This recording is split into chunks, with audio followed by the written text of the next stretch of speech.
আমাদের আদি পিতা আদম আলাইহিস সালাম বুদ্ধিমান ছিলেন, ঠিক না? আসতে কইলেন কেন? বুদ্ধিমান ছিলেন।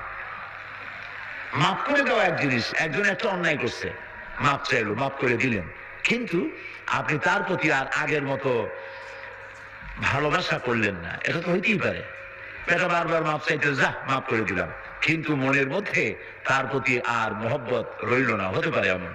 তিনি বুদ্ধিমান ছিলেন, শুধু মাফ চাইলে হবে না। তিনি বললেন, রব্বুল আলামিন, আমি আমার নফসের উপরে জুলুম করেছি, আমাকে ক্ষমা করে দাও।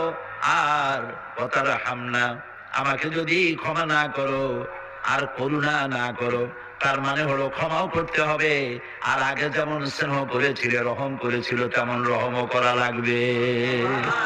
এই দুটোই তুমি দয়া করে আমার প্রতি করো। আল্লাহ পাক